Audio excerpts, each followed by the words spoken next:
gather round the dying embers of democracy and attend my chilling tale. The legend of a pale wraith who haunts the soul of an entire nation. A vampiric fiend with an insatiable urge to suck. America is for Americans and Americans only. This is the twisted chronicle of Stephen Miller. What he does in the shadows. By now you surely know of the plague wrought by the bald monstrosity. Mass deportations. Chaos and confusion. People detained and families separated. A toddler and U.S. citizen deported. Kids in cages. A Muslim ban. This is how democracy died. But what of the Bean's hideous origins? I first became aware of the wretched creature through tales told of him in the American West, in a cursed land called Santa Monica. A festering, evil village with not even that great of a Ferris wheel. Even as a child, Stephen Miller struck fear into the hearts of the innocent, as his third-grade teacher would later recall. He was a strange dude. I remember he would take a bottle of glue, and then he would pour the glue on his arm, let it dry, peel it off, and then eat it. Yes, while some creatures thirst for blood, this one had the taste for paste. But Miller's cravings could not be sated by glue. Welcome to the Rush Limbaugh program. He began studying the dark teachings of his era's most demonic figures, and was soon penning mad screeds to the local newspaper about the horrors at his liberal high school. We do nothing for American holidays, but everything for Mexican holidays. Condoms are available to students grades 9 through 12. We have a club on campus that will gladly help foster their homosexuality. Refuse to say the Pledge of Allegiance in classrooms. We invited a Muslim leader to the school to explain the splendor of Islam. Osama bin Laden would feel very welcome at Santa Monica High School. Come on, buddy. Save something for your manifesto. The still gestating monster was determined to wreak havoc any way he could. Whether it was jumping out of the stands into a girls' track meet to prove he was faster than them, or running for student government on a platform of being a total dick. Am I the only one who is sick and tired of being told to pick up my trash? And we have plenty of janitors who are paid to do it for us. By stepping out of the sunlight to run for office, Miller learned he was perhaps more suited to lurking in the shadows.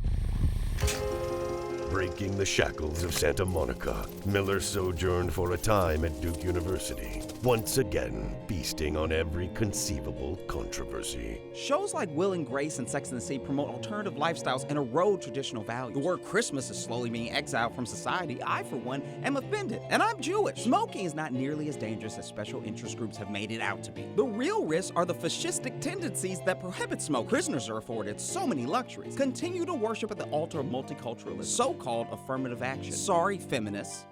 I would say he probably wasn't much fun at parties, but I'm pretty sure he never got invited to any. Miller's facility with arcane maledictions soon caught the eye of America's greatest master of the dark arts. Joining us now from Raleigh, Stephen Miller, a columnist for the Duke Chronicle, a student newspaper. And so, the tiki torch was passed to a new generation.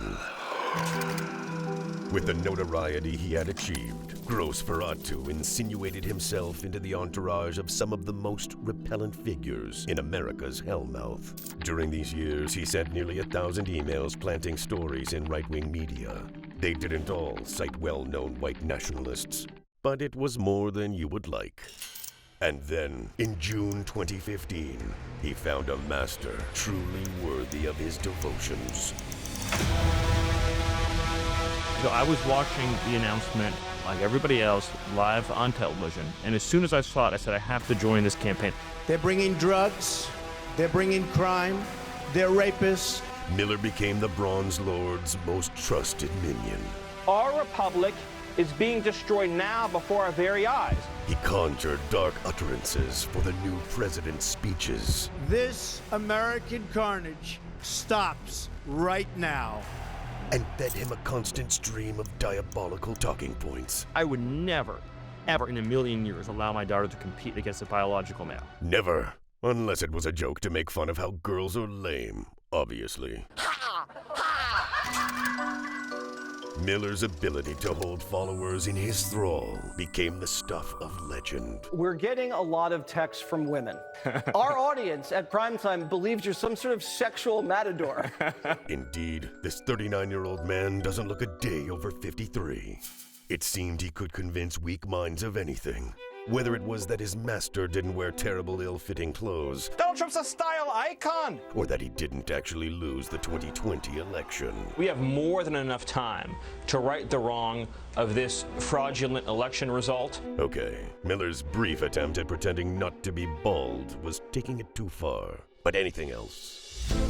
So now, the creature stands astride his defiled kingdom. We don't know how this battle ends, but we know that we will be riding in this battle, in this struggle to save democracy with a real man.